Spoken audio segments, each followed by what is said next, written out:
and 3 to 5 p.m. Eastern Time, Monday through Friday as well. All right, so what do we want to get into now? Okay, so I was telling everyone earlier today about this headline. Baby 18 months old ordered off a plane at Fort Lauderdale Airport. I think they're saying that what did they say? She's a terrorist or something like that? I can't remember. Let me go ahead and play the clip here. This is from a local news, WPBF. Local news. Real and big cash with the new Guy Harvey scratch-off game from the... All right, but that's the ad playing right now, so we'll wait for that to play. Also, check out the Washington Times. Why can't Romney win delegates like Ron Paul? Because people don't support him. Here we go with this clip. WPBF 25 News exclusive. A family says they were pulled off their flight because they were told that their 18-month-old daughter was on a no-fly list. Good evening. I'm Victor Blackwell. And I'm Tiffany Kenny. Thank you for joining us. Ari Height is live tonight with their story. Ari? Yeah, airports like this are very familiar for little Rihanna. She's only 18 months old, but she's already been flying all over the world. She even has her own frequent flyer card. Her latest flight was 2 weeks ago when she flew from her home in New Jersey down here to Florida to visit relatives. She was supposed to return home to New Jersey yesterday, but she and her parents were removed from that flight.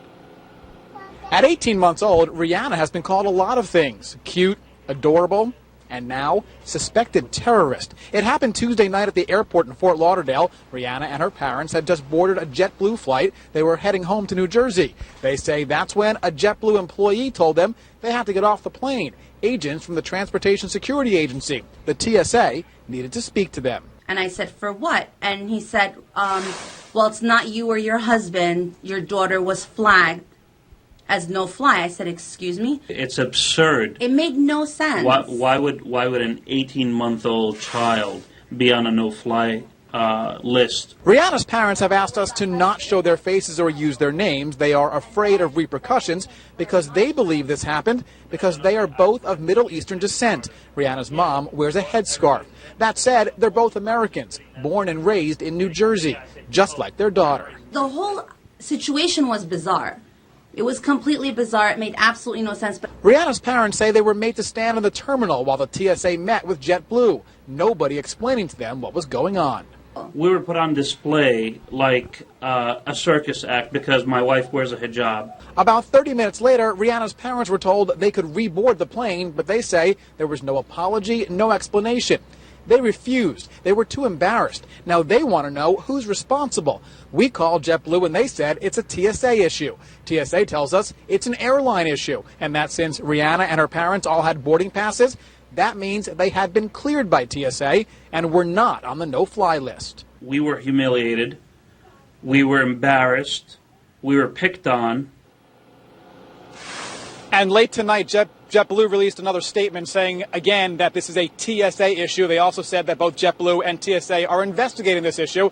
Again, TSA denies that. They say this is an airline issue, and in fact, they tell me that because it is an airline issue, they are not investigating. Meanwhile, Rihanna and her parents are planning to fly back to New Jersey tomorrow. They are also planning on seeing an attorney as soon as possible. Reporting live, Ari Height, WPBF 25 News. Okay, so yeah, 18-month-old, and you're a possible terrorist on a no-fly list. And here we go again. Just keep putting up with it. We're just going to keep putting up with it. Before you know it, it's just, we're going to be used to it. Lose more of our rights, more of our freedoms, and watch it go away right in front of us and not even care, not even fight back or speak up. That's why we got to occupy the media, because the media should be doing a better job about this. You know, you need to be up in the airport's face. You need to be up on the bosses, managers, whoever. You know, all up on them every day if you have to, until you get this thing resolved, till they stop treating us like this, treating us like that at the airports. I just came across this from Angel Clark on Examiner.com. GOP in North Carolina breaks the rules for Romney before the primary. Let's see here. Mitt Romney won the Indiana and North Carolina primaries. Associated Press considers this no surprise, claiming that Romney has no serious challengers remaining in the race. Let's see. Mitt Romney, as of March 31st, had received in donations over $87 million, according to the New York Times. Despite many donations coming from megalithic corporations, despite over 57% of his donations being the maximum amount, and despite $78 million of that campaign money having already been spent, having $10 million cash in hand will help with much in the way of campaigning. Ron Paul, the only candidate remaining in the GOP race against Mitt Romney, has received almost $40 million, and majorities of his donations are from individuals who donated less than $200. In fact, 61% of his donations as of March 31st were for less than $200. Ron Paul reportedly raised more money in 10 states than Mitt Romney, which we reported on also a couple weeks ago, I think. It seems that despite his deep well of resources, Mitt Romney has been getting extra help in his Republican campaign for the nomination. The RNC committee and their chair, Reince Priebus, have endorsed Mitt Romney despite this being against the national rules. Calls have risen for Reince Priebus to resign. And let's see here. There's even a petition in a Facebook group calling for the resignation of Priebus. In North Carolina, where Romney so recently won the state primary, the GOP used the Guilford County Republican Party headquarters to make phone calls on behalf of Romney. The calls were organized in part by Al Bolden, the Guilford County GOP chair.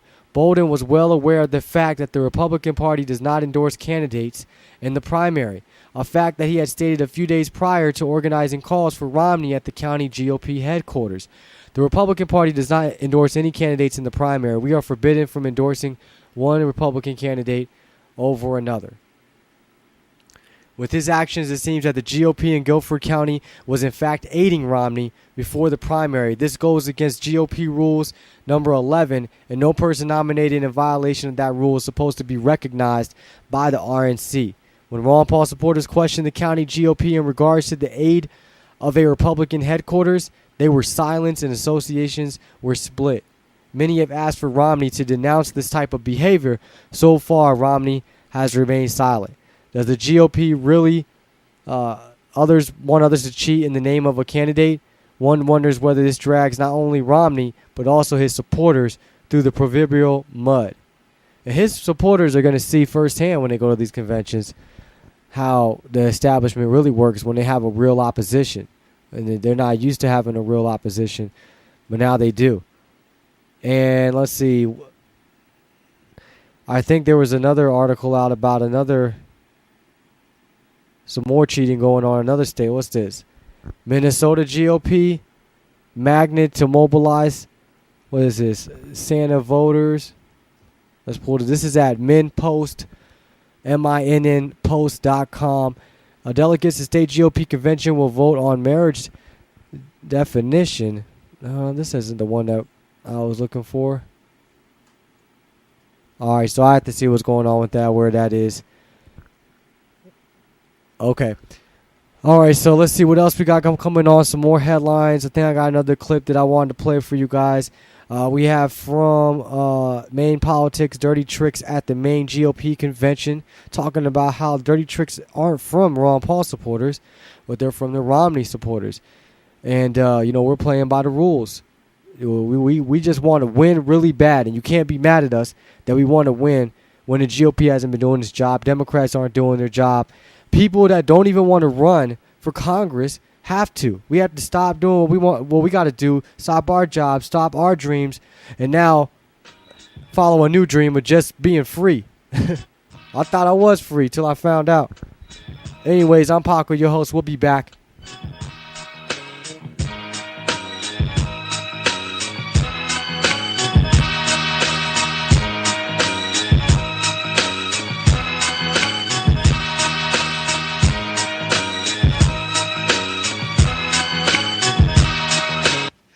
Hi, I'm Dana, and I started out as a Ron Paul fan just like you.